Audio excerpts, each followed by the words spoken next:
दोस्तों, जिस इंदिरा गांधी को आप आयरन लेडी कहते हैं, उसकी राजनीतिक सोच कैसी थी, उसकी पोल आपके सामने आज खोल रहे हैं। उसके बाद आप खुद फैसला करना कि गांधी परिवार की राजनीति कितनी ओछी है।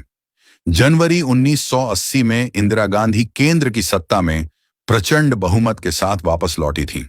उस समय उत्तर प्रदेश में बाबू बनारसी दास के नेतृत्व वाली जनता पार्टी की सरकार थी। इंदिरा गांधी को कभी यह सहन नहीं होता था कि किसी भी राज्य में दूसरी पार्टी की सरकार कैसे है।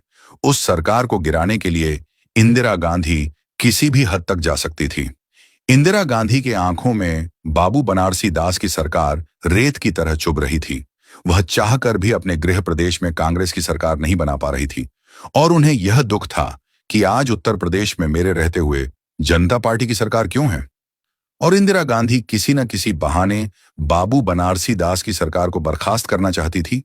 और यह पूरी बात आज जो कांग्रेसी मोदी को तानाशाह कहते हैं, उन्हें जरूर जाननी चाहिए। उसी समय कुशीनगर जिले के कप्तानगंज के पास नारायणपुर में एक बुजुर्ग महिला बसर कालिया को एक बस ने टक्कर मारा, जिससे उसकी मौत हो गई। बसर कालिया के बेटे और बहू पहले ही गुजर चुके थे।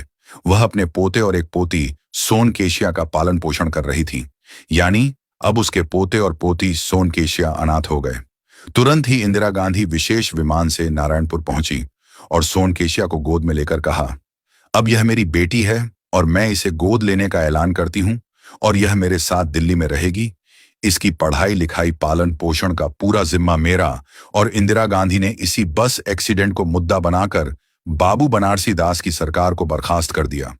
आप आश्चर्य करेंगे कि सिर्फ एक छोटे से बस एक्सीडेंट को लेकर इंदिरा गांधी ने उत्तर प्रदेश में जनता पार्टी की सरकार को बर्खास्त करवा दिया। वही जो आप राष्ट्रपति शासन की बात करते हैं, वही लगवा दिया। इंदिरा गांधी दूसरी सरकारें बर्खास्त करने में उस समय बड़ी प्रसिद्ध थीं, लेकिन आगे की बात सुनिए। आगे उस परिवार के साथ क्या हुआ। इंदिरा गांधी सोनकेशिया को अपने साथ विमान में दिल्ली ले गई। 3 मूर्ति भवन जहां वह रहती थी, वहां पूरी दुनिया की मीडिया को बुलाया गया। वहां फोटोशूट हुआ। इंदिरा गांधी ने उसे अपनी बेटी घोषित किया और 15 दिनों के बाद चुपचाप 2 कांग्रेसी नेता सोनकेशिया को दिल्ली से ट्रेन में बिठाकर गोरखपुर ले आए और गोरखपुर से बस में बिठाकर नारायणपुर गांव में छोड़कर चले गए, क्योंकि इंदिरा गांधी का मकसद पूरा हो गया था। अब 3 दशक तक सोनकेशिया गांव में भीख मांगकर मजदूरी करके अपना गुजारा करती रही, जिसे पूरी दुनिया ने इंदिरा गांधी की बेटी घोषित किया था।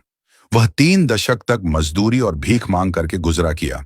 और जब उत्तर प्रदेश में योगी आदित्यनाथ सत्ता में आए, तब उसको प्रधानमंत्री आवास योजना के तहत पक्का मकान दिया गया।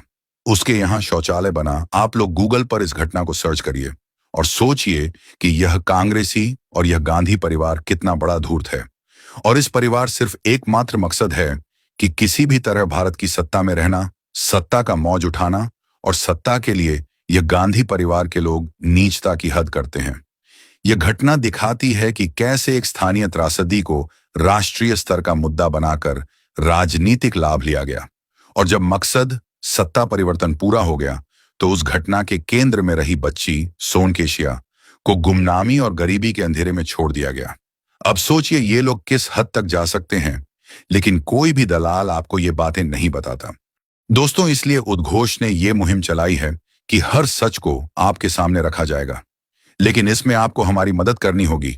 हर भारतीय तक आपको हमारी वीडियो को पहुंचाना होगा, ताकि हर भारतीय छुपाए गए सच को जान सके। इसलिए ज्यादा से ज्यादा शेयर कीजिए और YouTube पर उद्घोष चैनल को सब्सक्राइब कीजिए। जय हिंद, भारत माता की जय।